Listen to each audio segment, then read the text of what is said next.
Let the train!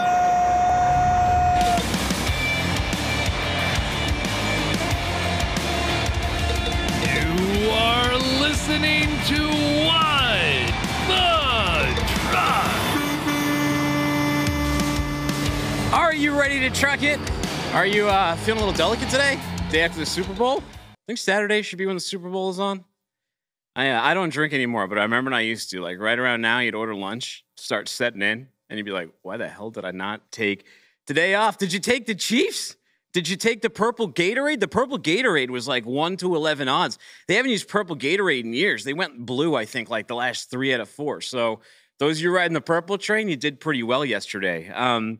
Here's a little something interesting, though. I found a little tidbit on the field. I don't know if you saw everyone slipping around yesterday, but this is like a massive project getting this whole thing ready for the Super Bowl. Joe Pampliano, he put out a thread about what goes into this, and he said the NFL has spent 2 years preparing the grass for last night's Super Bowl. The grass was grown at a local sod farm in Phoenix. It was installed 2 weeks ago. It's rolled out every day on that system there that puts it out in the Hut Phoenix sun. Cost $800,000. That tray right there, it's 40 inches deep, it's 230 feet wide and 403 feet long. It goes 740 feet to go outside, but there's just one problem. Everyone was slipping all over it. Apparently, there's this guy who does it. He's 94 years old, this grass keeper, George Toma, and he's been doing it for every Super Bowl. He does several World Series. He's done a bunch of Pro Bowls. They call him the Sod Father, but it might be time to retire like Tom Brady. Goats always have to go to pasture. And we have Garrett Fraioli here, who has put in his own yard work to be the next host of the Super Bowl. He's got a beautiful line work there out on his own sod. I don't know. Bring in Fraioli. Anyways, enjoyed the game last night, but let's move on, man. Today we're talking about defending your fleet. It's like the Eagles couldn't defend that win last night. Modern thieves, they got hacking. We got Chinese spy balloons right now. We got cyber attacks. We got location stalking. We got all that nonsense. We got Terry Reinhardt. He's coming on today from Fleet Defender. He's going to tell us all of the crazy technology that can be used to both protect your fleet, but also be used to take over your connected fleet. We had a conversation at Manifest, and I'm like, whoa, blew my mind. When you've got freight that's too big for your average freight broker, we're going to have Chad Crosby on. He's going to give us the ins and outs of heavy haul project freight, and he might even talk about raising puppies for the blind. We'll get that out of him. Freightways Alan Adler is here. He's talking about Cummins' billion-dollar electrolyzer business, plus what's going on in hydrogen and the truck tech market. We got Wienermobile theft, man fell into a vat of chocolate, Texas Gigafactory moving cars, and a whole bunch of stuff. So let's tip the band and get into the show. You may think of AIT Worldwide Logistics as an average U.S. forwarder, but in the past decade years, they've evolved to become a global transportation management leader, generating nearly $3 billion in annual revenue by providing supply chain solutions for Fortune 500 companies, shipping between Asia, Europe, and North America. Despite the company's exponential growth, they are still the experts when it comes to creating customized solutions to fulfill your supply chain requirements. Find out how your business can benefit from AIT's Logistics Pros at AITworldwide.com. Let's take a look at our next guest in action right here.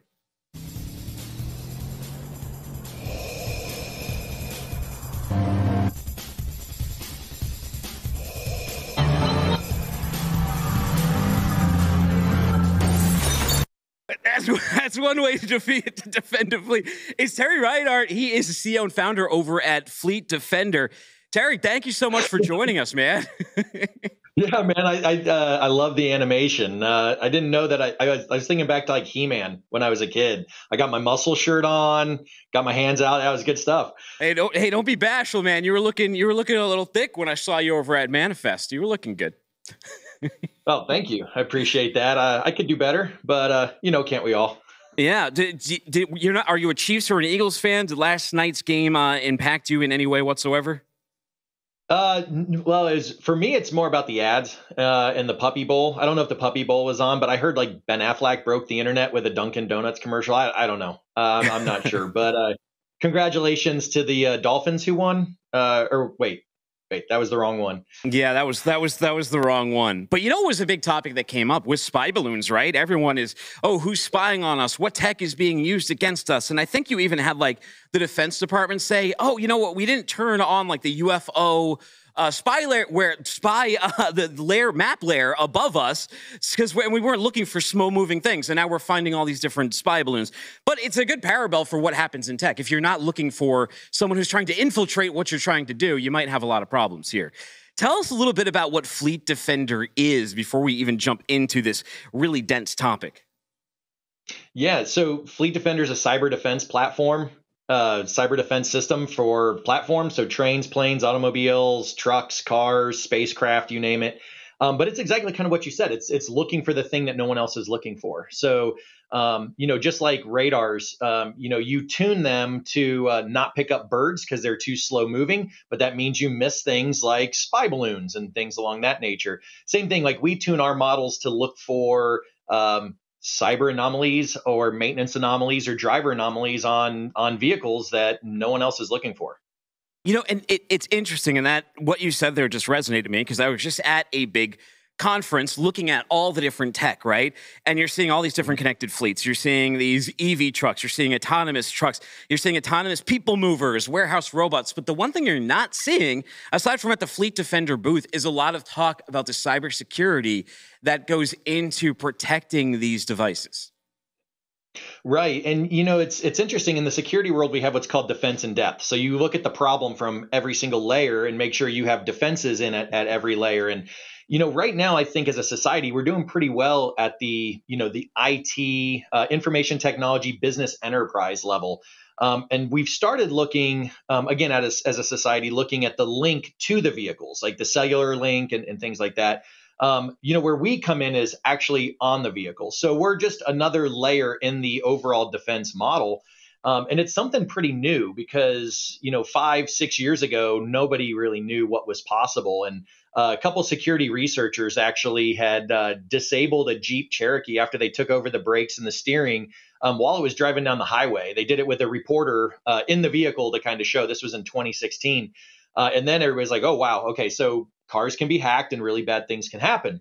And then fast forward to even last year, the National Motor Freight Trucking Association, some of their cybersecurity researchers, had released some information that they found a vulnerability that allowed them to access a truck's, the trailer network remotely and lock the brakes on it while it was in motion down the highway. So it's now starting to become pretty prolific in the news that this stuff is possible.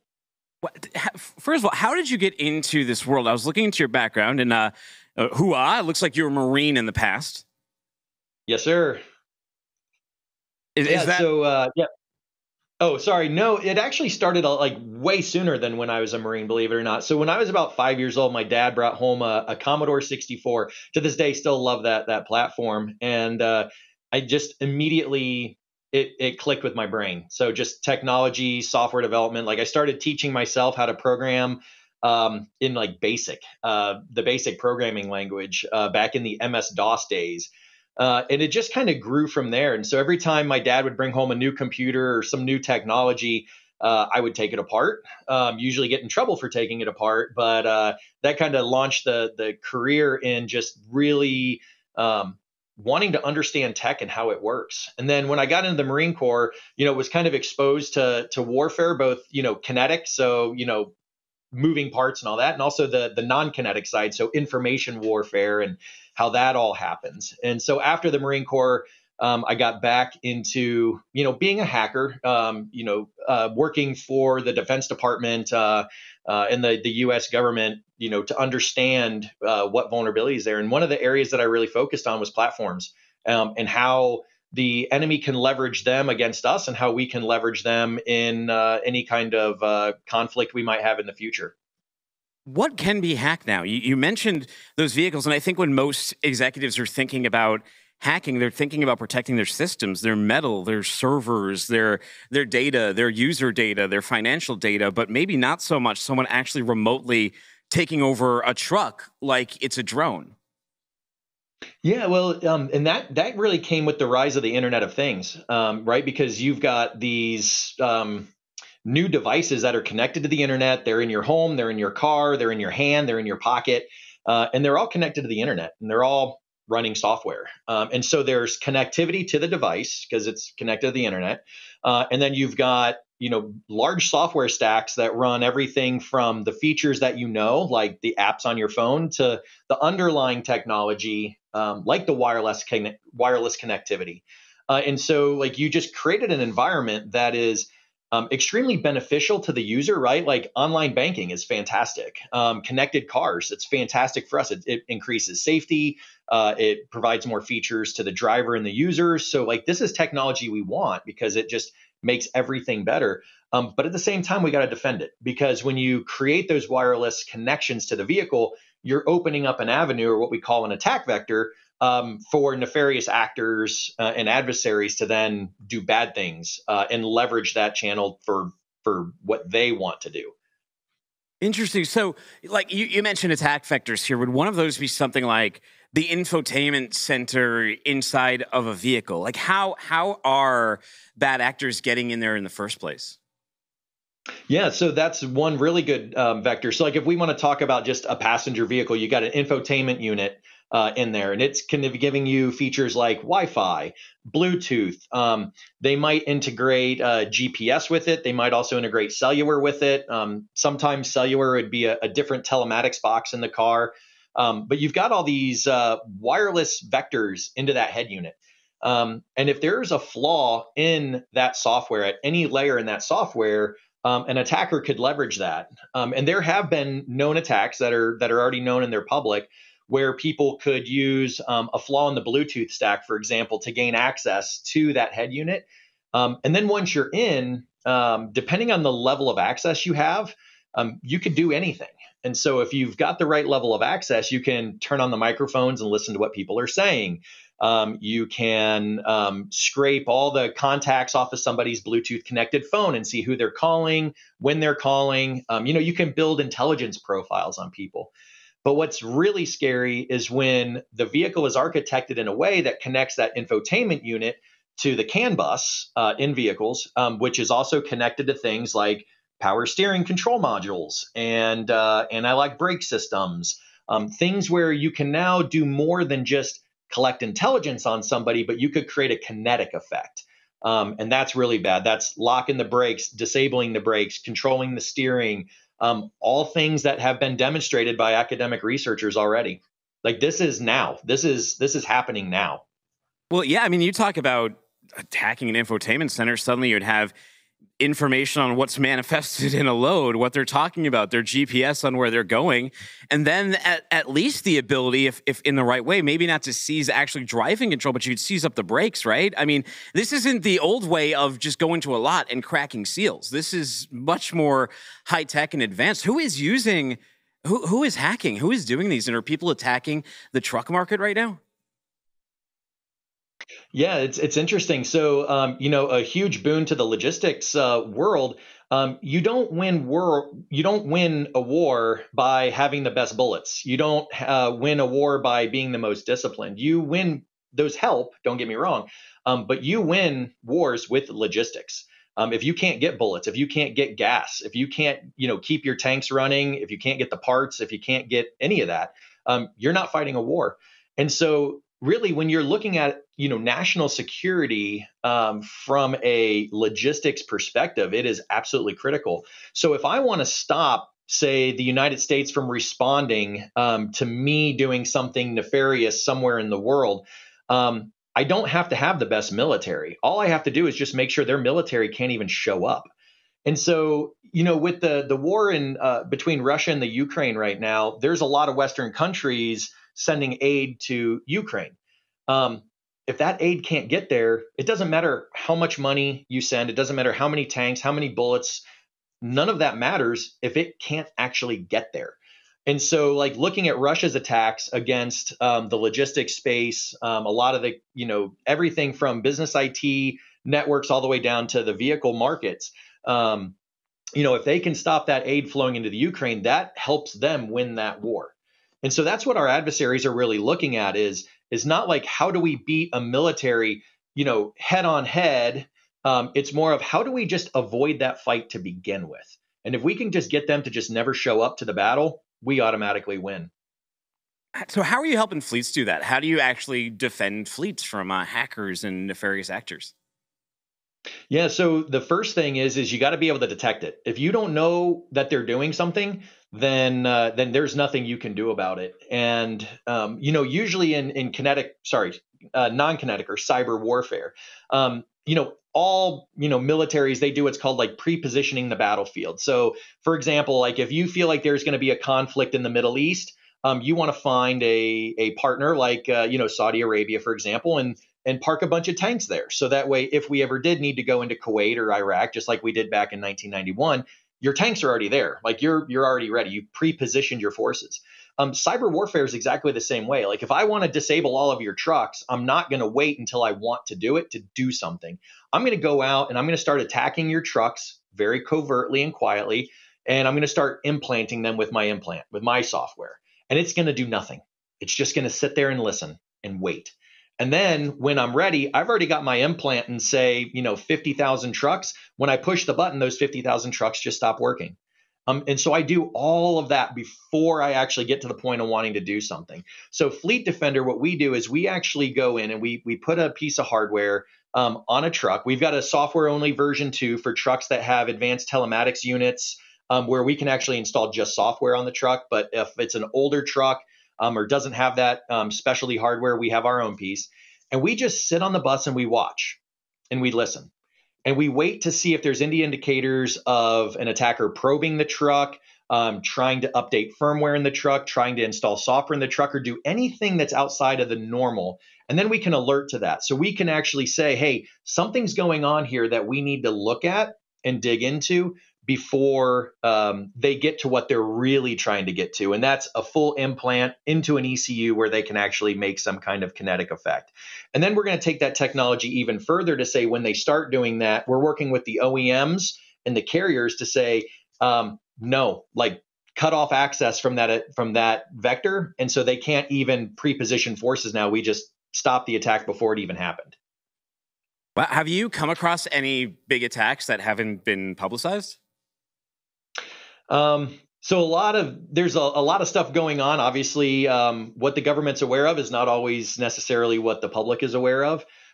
What we can talk about is what we see coming out of academic research and being published in academic papers or in what they call CVEs, which is where, like, if there's a vulnerability in something, they'll publish a CVE to make people aware that this specific system is vulnerable. So we can look at those and we can talk about those publicly because there's obviously no classified information involved there. Interesting. So, and this is fleets now, right? I mean, the technology that is within a truck now is because this is almost like malware you're talking about, right? Like this is like malware, yes. Infect or ransomware they're infecting the truck with. Are a lot of fleets susceptible to this at the moment? I would say yes. I mean, even more advanced things. So one of the interesting things is when Russia, was doing stuff in the Ukraine, they stole a bunch of John Deere tractors. This is public knowledge. You can go read the news stories. They stole a bunch of John Deere tractors. And so the Ukrainian hackers worked with a couple of different organizations to actually go and attack those trucks and do what we call bricking, which is essentially just making it to where it doesn't work anymore. And so they actually erased a lot of the software in a lot of the ECUs and essentially bricked the tractors. So Russia now has just a bunch of really big green paperweights. And that's not not at all a knock on John Deere and saying that their security is not good. This is the case across the board, that like when these features exist, a lot of things are possible. Wow. Well, I know that you're building the team right now. I saw on LinkedIn you put some hiring up. Are you looking for some people to join you? Yeah, great question. So we're looking to expand our sales and marketing team.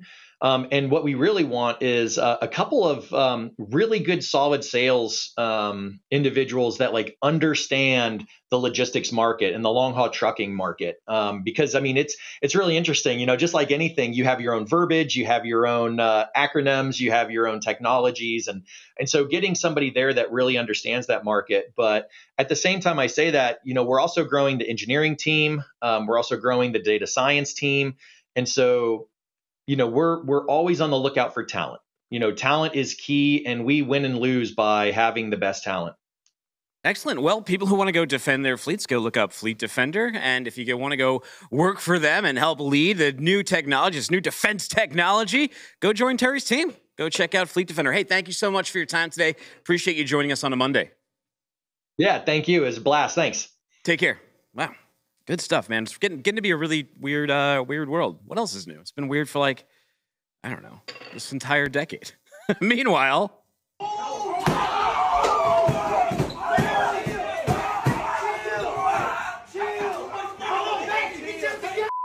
they obviously took the Eagles.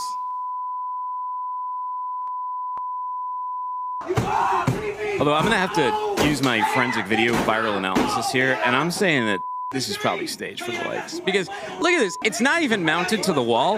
And I know, younger group of people, they might not take the time to, mount it and put the cables on and everything. But there's also the sticker. Did you notice that? They also have the Power Safe sticker on the front. I think they set that up. They're probably not even Eagles fans. They're probably Chiefs fans. That's why they're able to control their emotions so well. Coming up next, it's guest Alan Adler. What is up, Alan Adler? Is that what happened to your TV at your house? I'm going to have Fleet Defender hack your Ring doorbell so I can get the footage. That is amazing. I really want to see some stuff get stopped on my street. That'd be cool. You want to see stuff get stopped on your street or stomped? Yeah, didn't he say he was just going to turn them into bricks and stuff? You could just brick a FedEx truck right in front of your house. That'd be really cool. As long as there's something cool inside the truck for me. But if not, well, keep moving. Hey, have you noticed that, by the way, in terms of the defense of all this technology? Because you cover tech over here, truck tech. I was talking to him earlier how at these events, I noticed a lot of talk about the truck tech, but not a lot of talk about the cybersecurity side of it. Is that something you see as well? Yeah, I don't get into the cyber stuff. We get we get inquiries on it from time to time, and one of our colleagues used to look at it pretty closely. I don't really get into it too much. I think the connectivity side, we're starting to pay attention to. I wrote about the old TMS integration with autonomy the other week, and had a show on it, on Truck Tech on FreightWaves TV. But as far as the cyber stuff, it gets a little in the weeds for me. But it is something that obviously is, lots of activity out there, I'm sure. Well, maybe you'll start thinking about it a little bit more after that conversation. But before we move on to Cummins, we were both at Manifest. Did you like anything you saw there in terms of truck tech? They had a few debuts, like Super Truck 2 debuted over there.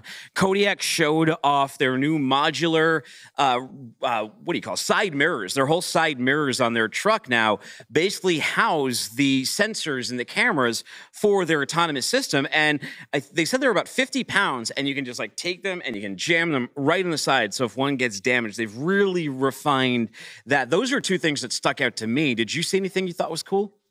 Yeah, I thought we learned about the mirror pods, I don't know, about a year ago, and wrote about it at the time. And I thought, as far as autonomous technology went, it was one of the coolest things going. And I still believe that. In fact, I've asked Don Burnett if that's something he would even consider licensing, because it's the kind of thing that would be effective, for every autonomous truck. I mean, you're cutting down on some of the extraneous stuff that you need to see ahead and, for your sensors and things like that. So you pack your sensors and your cameras and, maybe your radars into something like that. And it is really slick. In fact, James Reed, who just joined the company, said that was one of the things that impressed him the most, was that they were thinking about kind of manufacturability. How do you do this so that it's, like you said, replaceable and easy to work with, rather than, having to, shut down the truck and take a day or two to get the sensors back. This way you just, drop into a repair facility, you swap on a new module, and you're off and running, which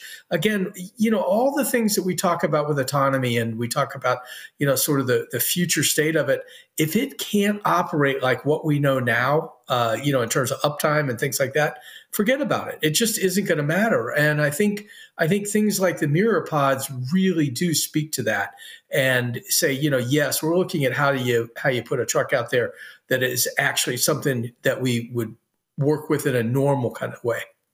Now, Alan, a big issue and what everyone's searching for answers on is, how do I electrify my fleet? How do I get to these zero emission goals by 2030, by 2035? One company that's been focused on it is Cummins, right? They're working on the hydrogen market, and suddenly they have $1 billion multi-billion-dollar electrolyzer market. Tell me about that. What is going on there? What's going on in hydrogen? Yeah, boy, it is interesting. Okay, so first of all, on electrolyzers, those are basically devices that convert, chemical conversion to get hydrogen, and then you have to, of course, take the gas and turn it into liquid or whatever. But the idea is that these are, widespread. It's a big industry and it's getting bigger. Cummins jumped in a few years ago with its New Power division. That literally New Power is the newest division at Cummins. It's the only one that right now isn't making money, but that's because it's pouring so much investment in to, the electrolyzers and also, fully integrated electric platforms and things like that. There, Cummins last year alone bought, Jacobs Automotive System, which is the Jake brake, actually started at Cummins, came back home. They bought Meritor for $3.7 billion, mostly to integrate some of the components, stuff goes in their components division, but the electric e-axle that they have, which is very popular out in the industry now, is part of a Cummins package now at this point. And I guess Meritor does get to keep its name as part of Cummins, which is kind of interesting. Don't they have something going on with Hyliion too? I'm just, don't they have doesn't Cummins, they have their hands in a lot of pies. They do. And it would take more than your whole show to cover it. But yeah, so what they're doing with Hyliion is, they are certifying the X12 engine, the natural gas engine, for Thomas Healy and his gang. Basically, that will be the first powertrain that they come out with. I mean, Hyliion's moving ahead. I think eventually they become a fuel cell hybrid, and ultimately that could also be a Cummins integration.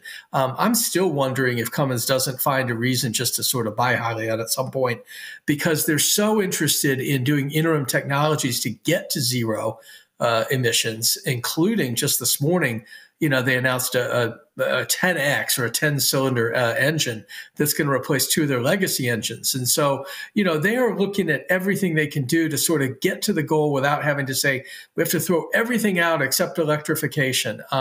So they're doing a lot of things that, still burn stuff, and that doesn't make California very happy. And some places in Europe, it's a non-starter.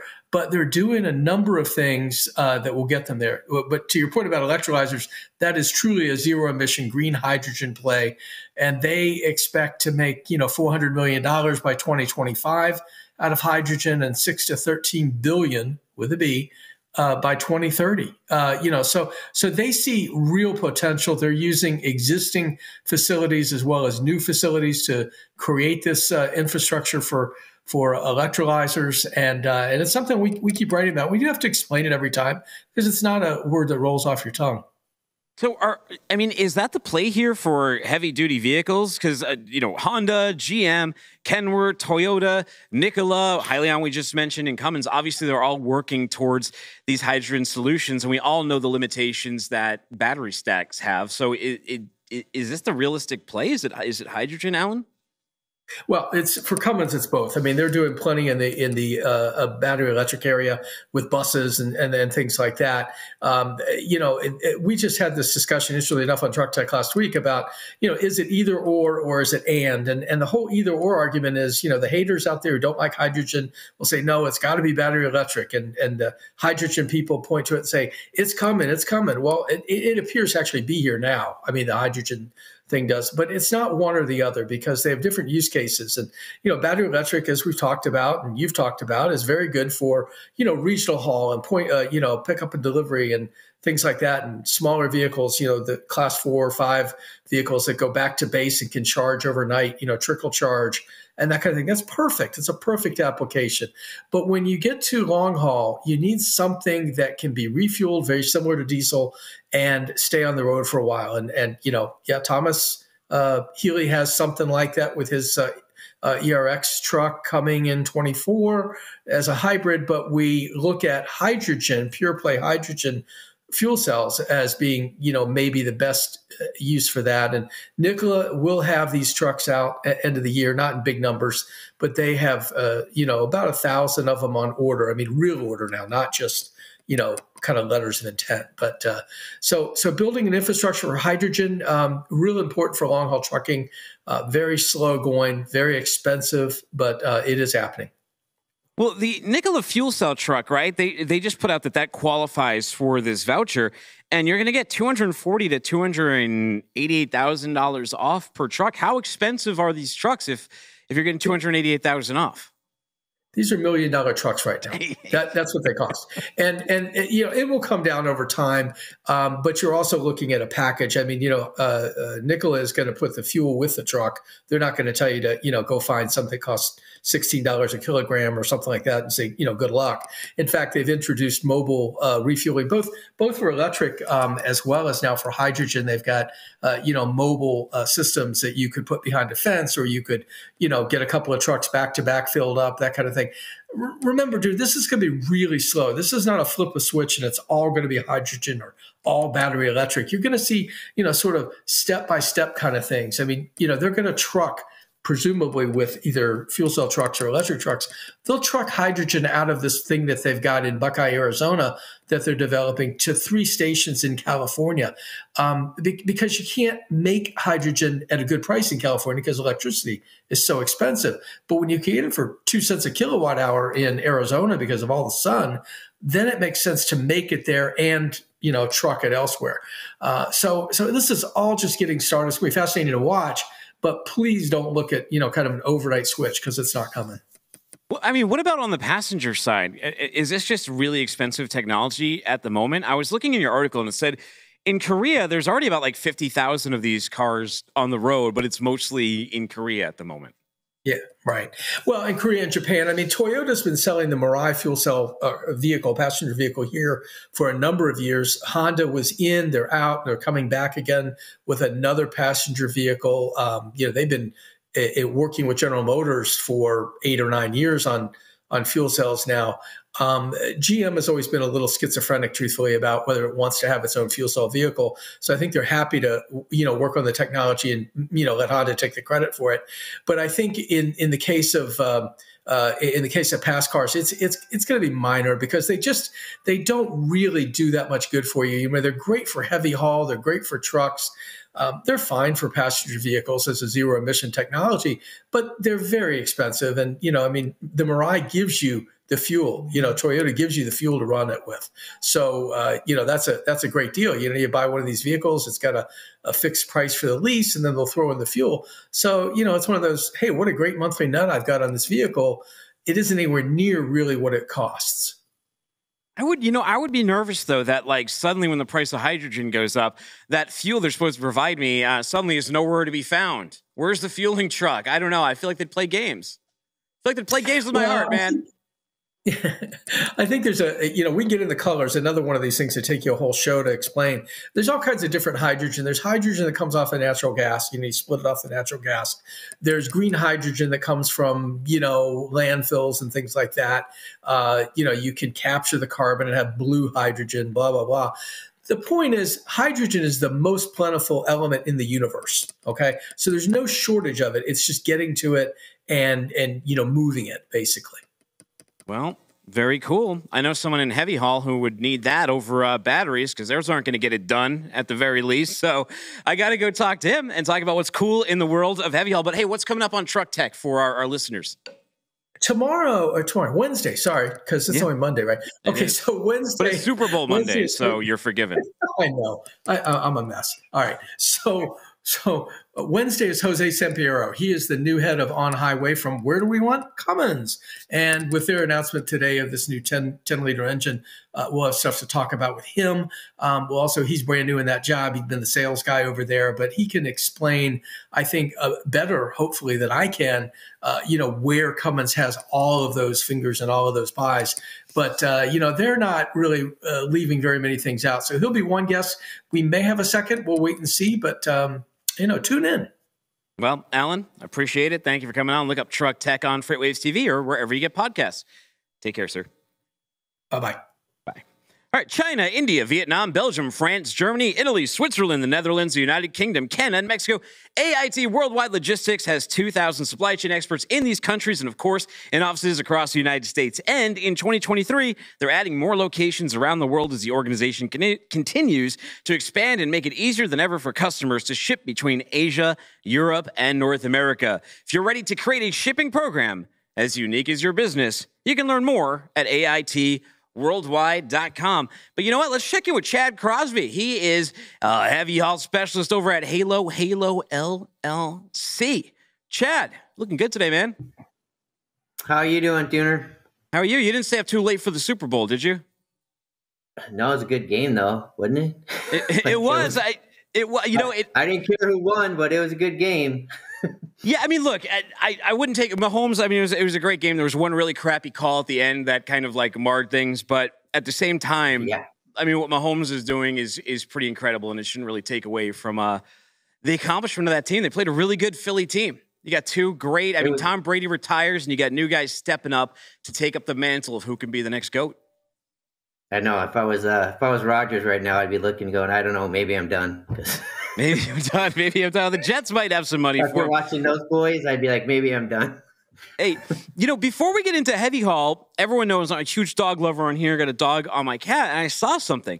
You help raise dogs, do you not? Yeah, we do. We raise puppies for guide dogs for the blind. Tell me a little bit about that real quick. Let people know about that program. Guide Dogs for the Blind they're based out their headquarters in California. They also have a second headquarter campus in Oregon. They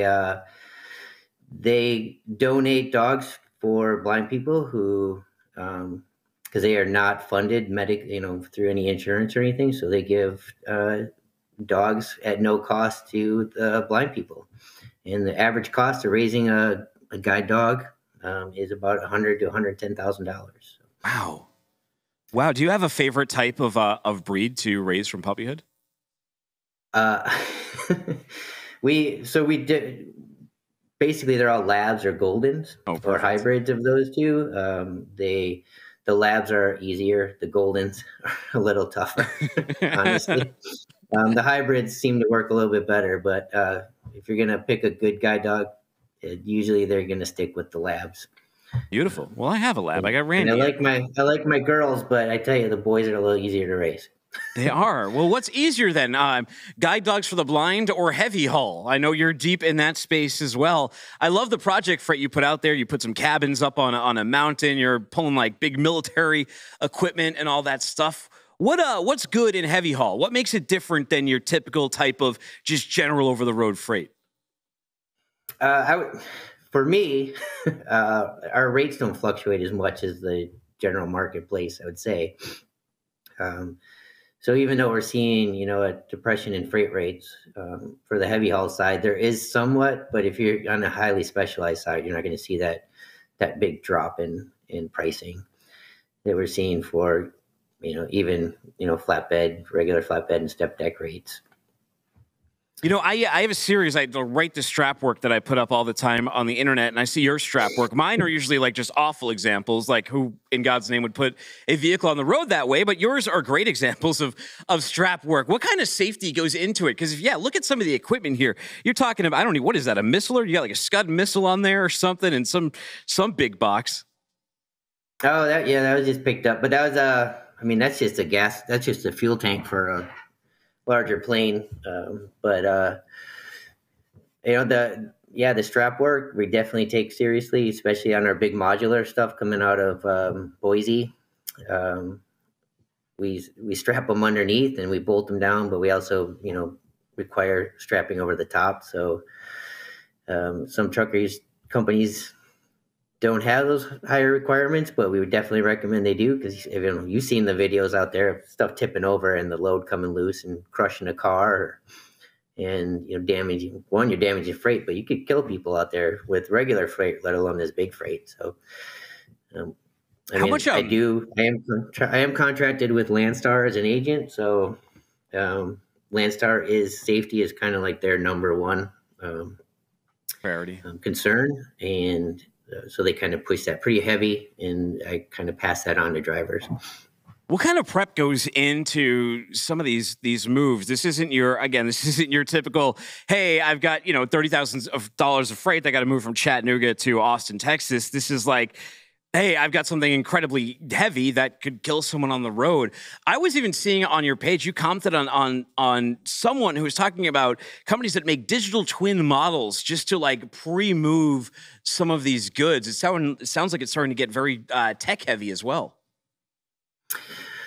Yeah, I mean, I think the hardest part right now, especially some of the states are changing some of their laws, but it just, the height issues, planning on height issues and running those surveys, the cabin that you were talking about, that we speak, heavily to manufacturers about before they start manufacturing. For instance, that cabin was, we asked it to be designed. He said, don't go over, try to stay around 1210. And it came out to 13.2, and that 4 inches is causing havoc, especially in the Northeast, which is bringing on rerouting and heavier surveying, which costs a lot of money, and then obviously police escorts. And especially in the Northeast, we're seeing like Connecticut has laid off half their state troopers, and they require state troopers for loads like that, and and then they're not available. So then the drivers have a lot of downtime because they'll be waiting for a state trooper just to show up to get them through. And I think that's what's hurting us pretty heavily right now is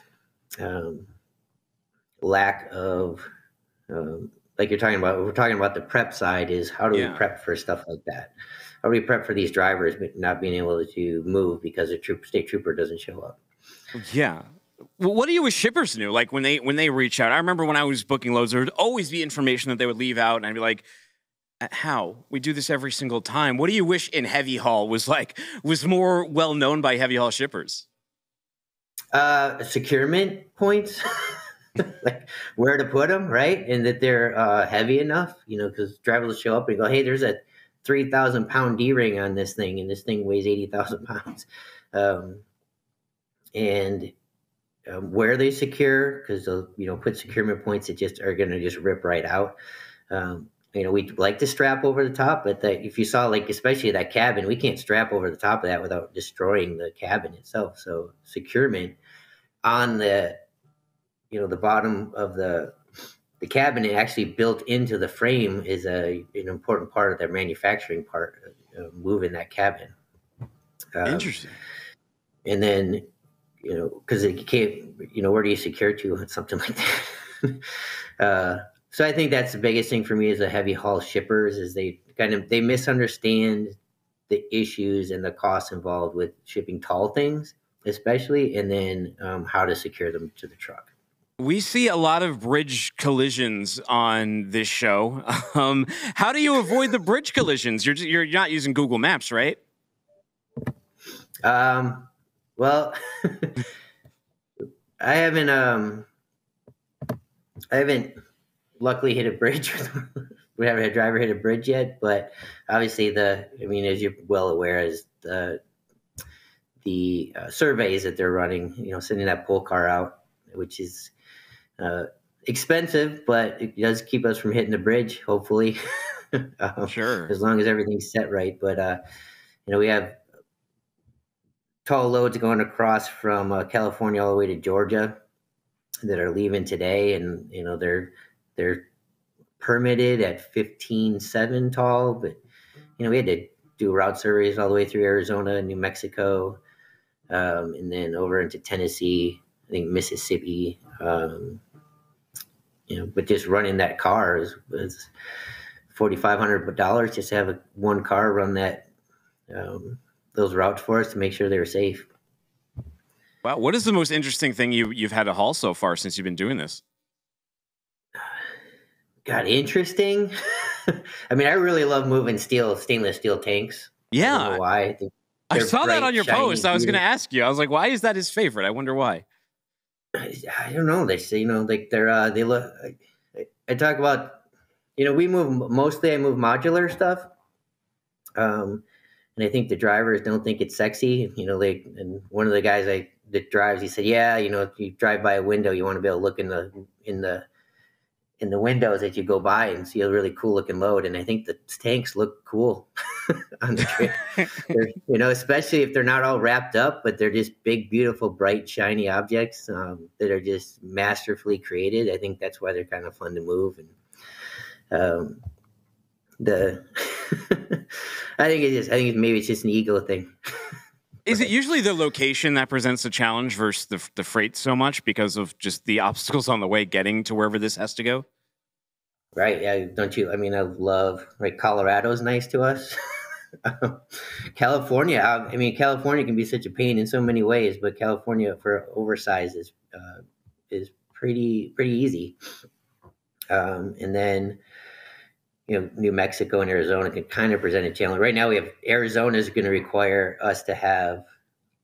We have 4 tanks that are going to go across Arizona, and they want, you know, they have a front and back escort already, and then they want a front and rear escort of police on each truck. So that's eight police officers going across Arizona. It's like, why can't we convoy these? So, and, you know, save the customers money, because all that gets passed on, but it's, you know, why do we need 8 police officers running straight down the highway across Arizona? I think that's the frustrating part. And then obviously the Northeast. Oh man, in the Northeast, I'm from Massachusetts, and whenever we have construction going on, you've got like 3 guys digging and like 8 stadies just like watching these people dig. And everything's low. I mean, everything's just low up there. You know. Especially prefabricated buildings are very popular, and they're becoming more popular right now. And people want them tall because they want the loft space or they want that height. And getting them into the Northeast is, you know, incredibly expensive, and it's hindering. It just brings up the price of these prefabricated buildings. You know, $5, $6, $7, sometimes, you know, $10,000 just for the shipping part, in addition to the regular shipping costs. So they're becoming a little more cost prohibitive to get them into the Northeast. Interesting. Does this attract a certain type of driver? Like, why would you do heavy haul over just pulling 53s? Well, so I mean, my biggest issue right now is hiring drivers and finding drivers that will do heavy haul, right? Because you need very good qualified drivers. I'd say qualified, right? The qualified part is the hard part.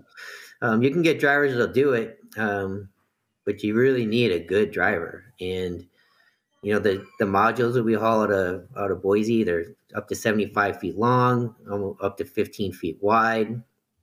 They're not that heavy. They're only, you know, 50,000 pounds, but going through the mountains in California to get them there, or across Colorado, especially in the winter, you know, it takes a special breed of person to do that.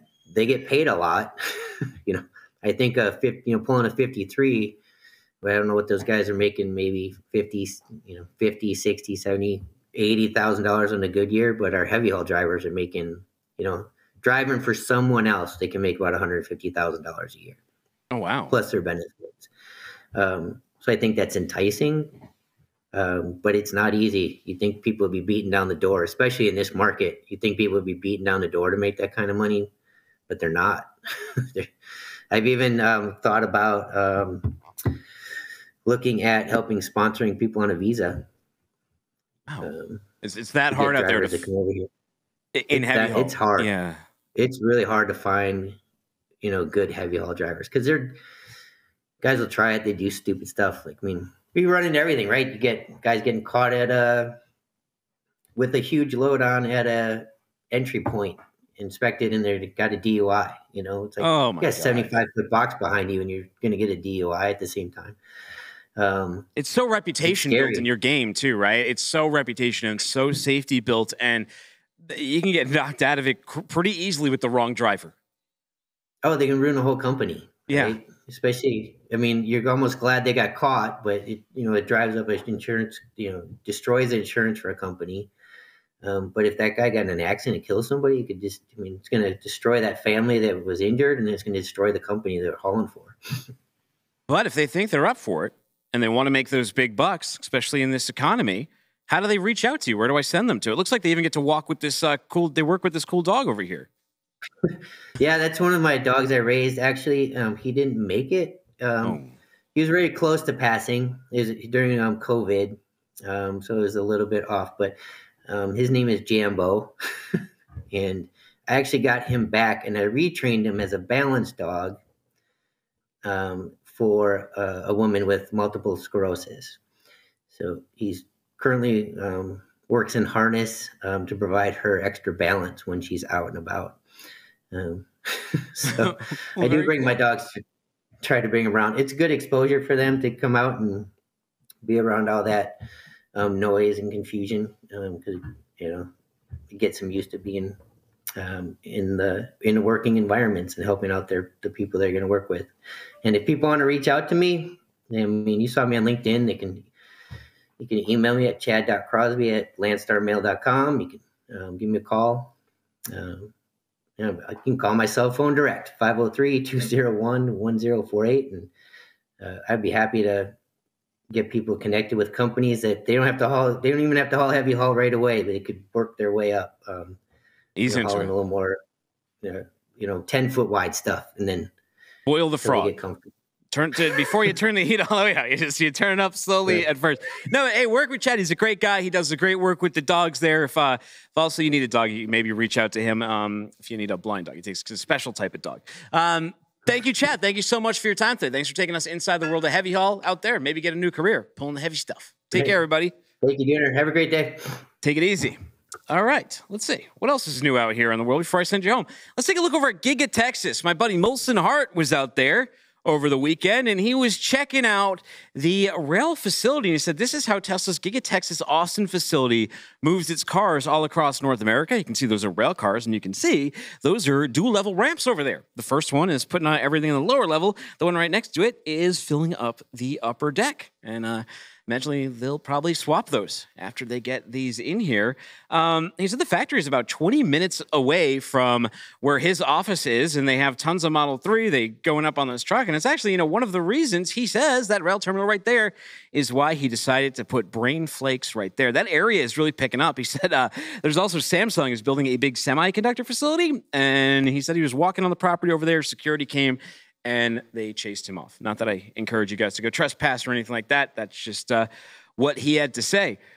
By the way, us in Freight, we get to touch some really, really cool stuff. Take a look at what this gentleman, Ron Farad, he's the president over ARL Transport, found in his warehouse. He said, our warehouse in Vegas has an eclectic range of items being stored and moved in and out of the convention center. And here he is looking like Master Chief on the back of that. What is that thing even? I should have had Terry on to tell me. I can't even identify this vehicle, but it looks like something from Halo, and it's got a massive gun on the back, so it's pretty badass in my book.